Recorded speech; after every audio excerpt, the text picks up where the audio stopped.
ഈ പ്രാവശ്യത്തെ നമ്മുടെ ട്രിപ്പ് ഓസ്ട്രേലിയയിലെ തന്നെ സ്മോളസ്റ്റ് സ്റ്റേറ്റായ ഐലൻഡ് സ്റ്റേറ്റായ ടാസ്മേനിയയിലേക്കാണ്. ഇവിടുത്തെ നാച്ചുറൽ ബ്യൂട്ടിയും റഗഡ് മൗണ്ടൻസും ഡെൻസ് ഫോറസ്റ്റും ബ്യൂട്ടിഫുൾ ബീച്ചസും കാണാനുള്ള യാത്രയിലാണ് ഞങ്ങൾ. ഈ 7 days റോഡ് ട്രിപ്പ് ഞങ്ങൾ വാൻ ലൈഫിൽ കൂടെ എക്സ്പ്ലോർ ചെയ്യാനാണ് ഞങ്ങളുടെ തീരുമാനം. അതിനു മുമ്പ് നമുക്ക് ഡാർവിനിലേക്കൊന്ന് റിവൈൻഡ് ചെയ്യാം, ഞങ്ങളുടെ വീട്ടിലേക്ക്. ബേബി, ആ മേളിൽ ആ പെട്ടി ഇങ്ങെടുത്തേ, എന്നിട്ട് നമുക്ക് പോകാനുള്ള ഡ്രസ്സ് പാക്ക് ചെയ്യാം.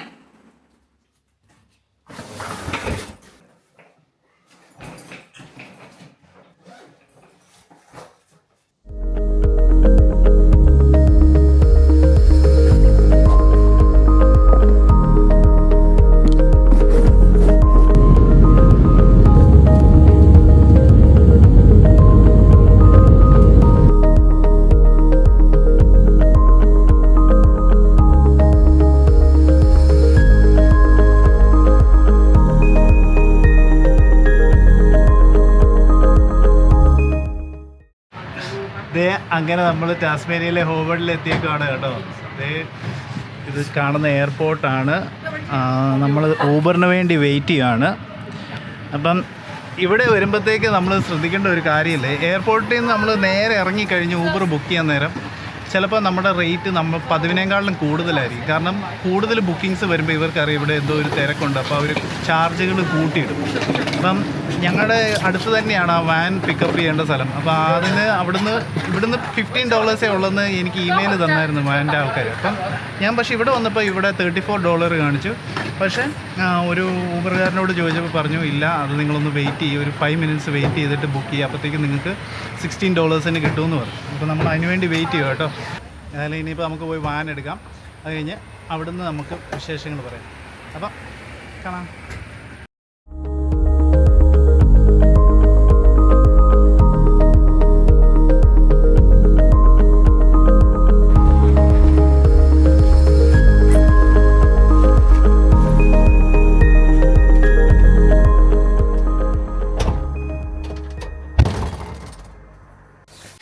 അങ്ങനെ നമ്മുടെ വാൻ കിട്ടി. ഇനി നമുക്കൊരു ക്യാമ്പ് സൈറ്റ് കണ്ടുപിടിക്കണം. ഇപ്പോൾ സമയം 2 മണിയായി. അപ്പം അത് കഴിഞ്ഞിട്ട് നമുക്ക് ബെഡ് സെറ്റ് ചെയ്തിടും. ഇത് വേണം നമുക്ക് ഡൈനിങ് ടേബിളൊക്കെ ആയിട്ട് ഉപയോഗിക്കാം. പക്ഷേ ഞങ്ങൾ ബേസിക്കലി ഇത് ബെഡാക്കി കഴിഞ്ഞ് കഴിഞ്ഞാൽ പിന്നെ ഞങ്ങളത് മാറ്റാൻ നിൽക്കാറില്ല. പിന്നെ അവർ ബെഡ്ഷീറ്റും കാര്യങ്ങളും എല്ലാം തന്നിട്ടുണ്ട്, തലവണയും കാര്യങ്ങളും കട്ട്ലറീസും കാര്യങ്ങളും എല്ലാം തന്നിട്ടുണ്ട്. അതുകൊണ്ട് നമുക്കൊന്നും പറയണ്ട. അല്ലാതെ നമ്മൾ കുറേ പ്രഷർ കുക്കറും കാര്യങ്ങളും എല്ലാം കൊണ്ടുവന്നിട്ടുണ്ട്. അപ്പോൾ ഇനി നമുക്കൊരു ക്യാമ്പ് സൈറ്റ് കണ്ടുപിടിക്കാം. മേളിൽ കൂടെ പോകുന്ന ബ്രിഡ്ജ് 1823 പണിത ബ്രിഡ്ജാണ് ഈ ബ്രിഡ്ജ്. അതായത് ഏകദേശം 200 വർഷം മുമ്പ് പണിത ബ്രിഡ്ജ്. നമുക്കതിലൊന്ന് ഇറങ്ങിപ്പോയി കാണാം.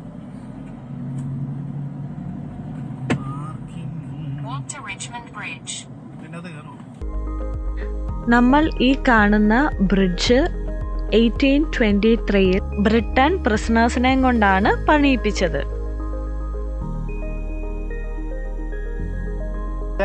ഇതാണ് ഉമ്മ പറഞ്ഞ ബ്രിഡ്ജ്.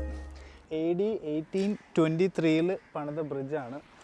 അതിൻ്റെ ആ ഒരു ഡിസൈൻ കാണുമ്പോഴേ അറിയാം, ഇച്ചിരി കേർവി ആയിട്ടൊക്കെയാണ് വന്നേക്കുന്നത്. പക്ഷെ എന്നാലും നല്ല രസമുണ്ട് കാണാൻ. രസമുണ്ട് കേട്ടോ. ഇവിടെയൊക്കെ ഡക്സ് ഒക്കെ ഉണ്ട്, നല്ല രസമുണ്ട്.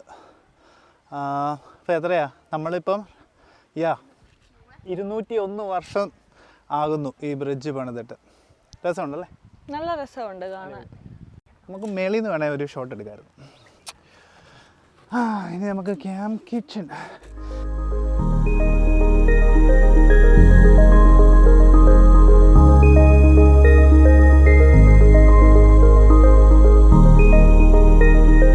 ഈ ചർച്ചിൻ്റെ പേരാണ് saint John's Catholic church.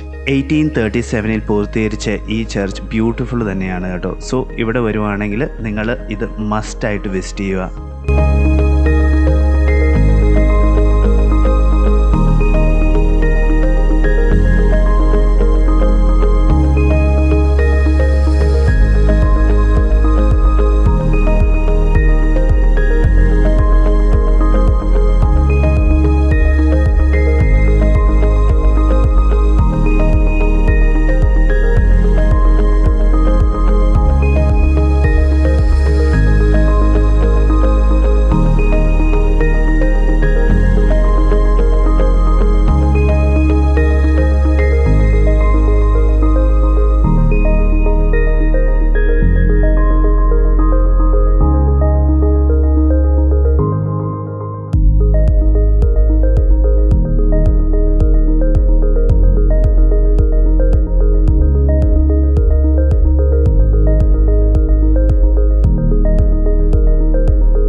Guys ഇതാണ് ഞങ്ങളുടെ മസാലപ്പൊടികൾ കേട്ടോ. നമ്മുടെ വീട്ടിൽ നിന്ന് കൊണ്ടുവന്നതാണ്.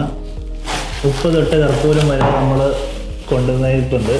ഇത് വേണ്ട ഓരോ ബോക്സിൻ്റെ അകത്ത് ഓരോ കാര്യങ്ങളാണ്. ടീ ബാഗ് അമ്മോ പറഞ്ഞു കൊടുത്തത് എന്നൊക്കെയാണെന്ന്. ടീ ബാഗ്, അത് ഗ്രീൻ ടീ ഉണ്ട്, ബ്ലാക്ക് ടീ ഉണ്ട്, പിന്നെ പെപ്പർ, ചില്ലി പൗഡർ, ടാമറിക്, പിന്നെ കൊറിയാണ്ടർ, ചായപ്പൊടി, നമ്മുടെ റെഡ് ലേബലിൻ്റെ ചായപ്പൊടി, പാൽപ്പൊടി, പിന്നെന്താ ചിക്കൻ മസാല, മീറ്റ് മസാല, പിന്നെ നമ്മുടെ ഏലക്ക, ഗ്രാമ്പു, കറുവപ്പട്ട, അങ്ങനെ വേണ്ട എല്ലാ സാധനങ്ങളും ഇതിനകത്തുണ്ട്. നമ്മൾ ഓസ്ട്രേലിയ തന്നെയാണ് ട്രാവൽ ചെയ്യുന്നത്. കാരണം മസാലപ്പൊടികളും എന്ത് വേണേലും കൊണ്ടുവരായിരുന്നു. വേണമെങ്കിൽ നമുക്ക് ലാസ്റ്റ് നമ്മൾ മീൻകറി എടുക്കാമെന്നൊക്കെ വിചാരിച്ചല്ലേ, പിന്നെ ബാഗിലാവുമോ എന്തെങ്കിലും ആവുമോ എന്ന് വിചാരിച്ച് നമ്മൾ എടുക്കാമായിരുന്നതാണ്. പിന്നെ പക്ഷേ പ്രഷർ കുക്കർ നമ്മൾ കൊണ്ടുവന്നു. അതെ നല്ലൊരു ക്യാമ്പ് കിച്ചനും കിട്ടി. നമ്മളിപ്പോൾ അതേ നമ്മൾ വാങ്ങിച്ച പോർക്ക് ഉണ്ടാക്കാൻ പോവുക.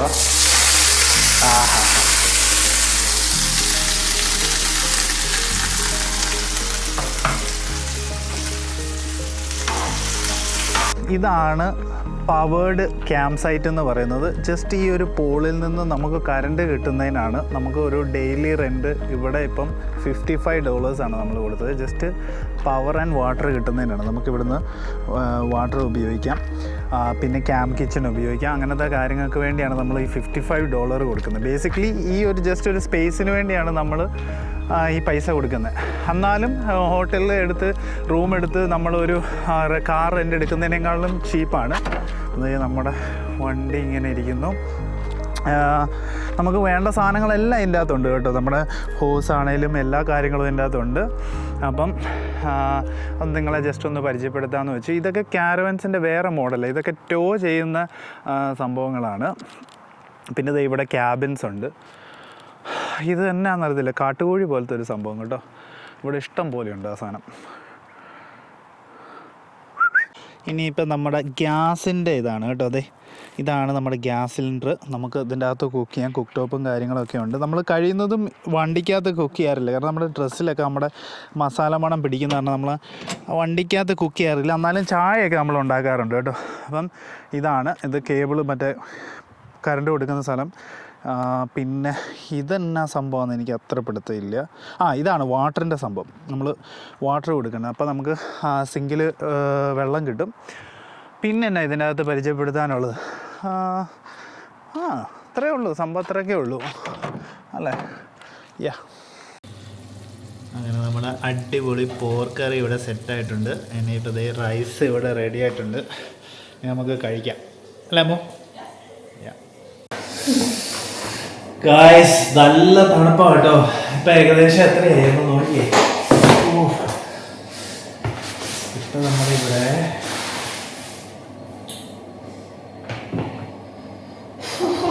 വെറുമേല് നമ്മുടെ വീടിൻ്റെ അവിടെ 30 ഡിഗ്രിയാണ് രാത്രി. ഇവിടെ 15 ഡിഗ്രി. 15 ഡിഗ്രി എന്ന് പറഞ്ഞാൽ വലിയ തണുപ്പൊന്നുമല്ല. പക്ഷെ നമ്മൾ പോകുന്ന സമയമൊക്കെ ആകുമ്പോൾ 8 ഡിഗ്രി 6 ആവുന്നുണ്ട്. ഈ വ്യാഴാഴ്ച 6 ഡിഗ്രി. പക്ഷെ 15 ഡിഗ്രി ഉള്ളൂ. പക്ഷെ നല്ല പോലെ നമുക്ക് 41 ഡിഗ്രി എന്ന് വരുന്ന ഇതിപ്പം ഫീൽസ് ലൈക്ക് 14. അത് ചെറിയൊരു കാറ്റും കൂടെ ഉണ്ട്. അപ്പൊ എല്ലാം കൂടെ വരുമ്പോ നമുക്ക് ഭയങ്കര ബുദ്ധിമുട്ടാണ്. എനിക്ക് 2-3 ദിവസത്തിനുള്ളിൽ ചിലപ്പോൾ യൂസ്ഡ് ആവുമായിരിക്കും അല്ലേ. അപ്പം ഞങ്ങൾ കഴിക്കട്ടെ. അത് കഴിഞ്ഞ് ബെഡ് സെറ്റ് ചെയ്യുക. നാളെ കാണാം. അതുവരെ ബൈ ബൈ.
ഇവിടെ എല്ലാം കാണുന്ന ഒരു കൃഷിയാണ്. ഇത് എന്താണെന്ന് മനസ്സിലാവുന്നില്ല. അവിടെ പോയിട്ട് നമുക്ക് നോക്കാം എന്താന്ന്. അതെ, നമ്മൾ മോന മ്യൂസിയത്തിലെത്തി കേട്ടോ.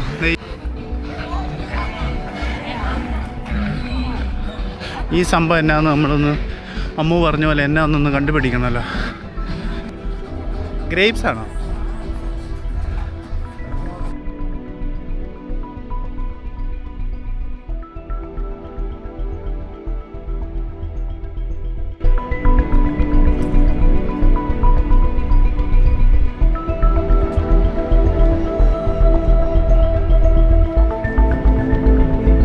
ഇവിടെ ഇരുന്ന് ഈ ലേഡി ഇവിടെ കാണുന്ന അതിൻ്റെ പെയിൻറ് ചെയ്യും കേട്ടോ. ഇതേ എന്ത് രസമാണെന്ന് നോക്കി.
മോന മ്യൂസിയം ഒറ്റ വാക്കിൽ പറഞ്ഞ കൺഫ്യൂസിങ് എന്നാൽ എക്സൈറ്റിംഗ് ആയിരുന്നു കേട്ടോ. ചില ആർട്സ് നമുക്ക് ഒട്ടും മനസ്സിലാകാതെയും ചില ആർട്സ് നമ്മളെ അമ്യൂസ് ചെയ്യിപ്പിക്കുകയും ചെയ്യുന്ന തരത്തിലുള്ള ഒരു മ്യൂസിയമായിരുന്നു. പുതിയതും പഴയതുമായിട്ടുള്ള പല ആർട്ടിസ്റ്റിക് കാര്യങ്ങൾ നമുക്ക് അവിടെ കാണാൻ പറ്റും. അതിൽ ഞങ്ങൾക്ക് ഏറ്റവും കൂടുതൽ ഇഷ്ടപ്പെട്ടത് 12th സെഞ്ച്വറി തൊട്ട് 18th സെഞ്ച്വറി വരെയുള്ള ഈശോയുടെയും മാതാവിൻ്റെയും പെയിൻറ്റിങ്സ് ആയിരുന്നു. ഈ കാണുന്ന രംഗങ്ങൾ അതിൻ്റെ ഭാഗമാണ് കേട്ടോ. ഇതിലെ ഏറ്റവും രസം ഇതൊരു പ്രൈവറ്റ് ഓൺ മ്യൂസിയം ആണെന്നുള്ളതാണ്. നമ്മൾ ഈ കാണുന്ന പെയിൻറ്റിങ്സ് 12th സെഞ്ച്വറിയിൽ വുഡിൽ തീർത്തേക്കുന്ന പെയിൻറ്റിങ്സ് ആണ്. എന്ത് മനോഹരമായിരിക്കുന്നത് നോക്കിയേ.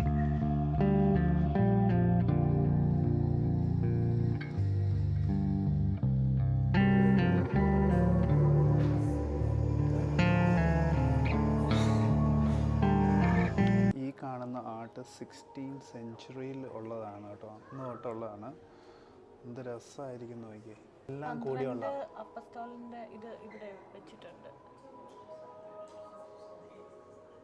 രസമുണ്ട്.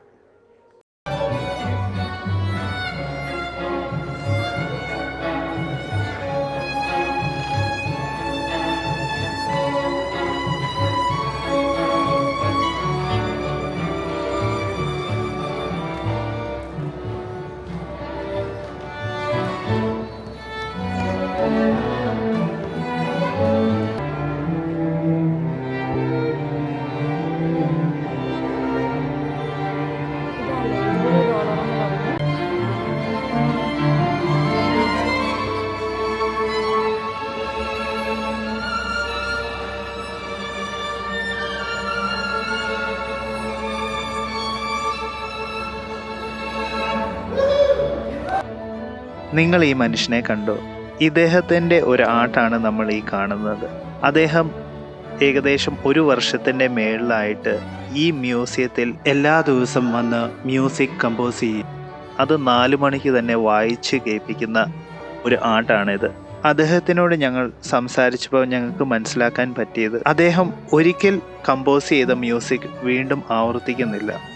അതുകൊണ്ട് തന്നെ എല്ലാ ദിവസവും പുതിയ മ്യൂസിക് കമ്പോസ് ചെയ്യുകയും അത് 4 മണിക്ക് വായിക്കുകയും ചെയ്യും. അദ്ദേഹത്തിൻ്റെ ഈ ആർട്ടിൽ കൂടെ അദ്ദേഹം ഉദ്ദേശിക്കുന്നത് മ്യൂസിക് കമ്പോസിങ്ങിനേക്കാട്ടിലും നമ്മൾ ഒരു കാര്യത്തിന് ഷോ അപ്പ് ചെയ്യുക എന്നുള്ളതാണ്. നമ്മൾ സ്കിൽഡോ ടാലൻറ്റഡോ ആവണമെന്നില്ല. നമ്മൾ ഷോ അപ്പ് ചെയ്ത് കഴിഞ്ഞാൽ നമുക്ക് പല കാര്യങ്ങളും സാധിച്ചെടുക്കാം എന്നുള്ള ഒരു ഉദാഹരണമാണ് ഈ ആർട്ടിൽ കൂടെ അദ്ദേഹം ഉദ്ദേശിച്ചത്. ഞങ്ങൾ അതുകൊണ്ട് തന്നെ അത് അല്പനേരം കണ്ട് രസിച്ചിരുന്നു.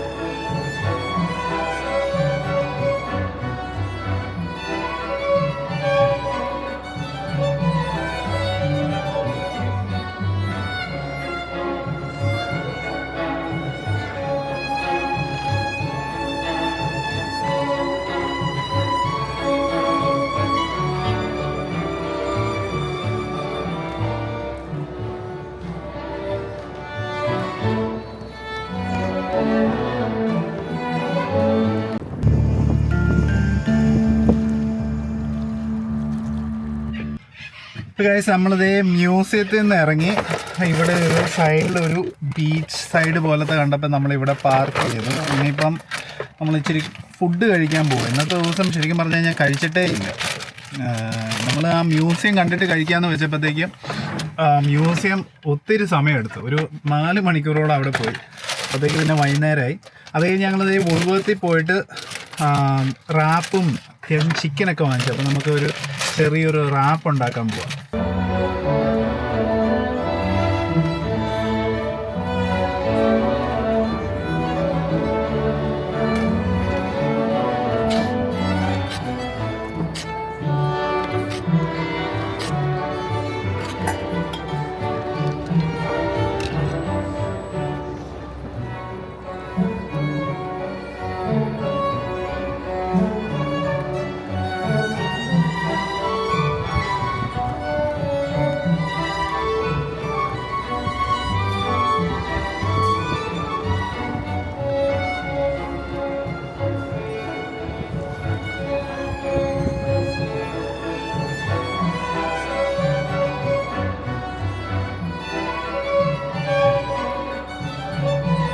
ഈ മ്യൂസിയവും കാര്യങ്ങളൊക്കെ ഇഷ്ടപ്പെട്ടെന്ന് വിശ്വസിക്കുന്നു.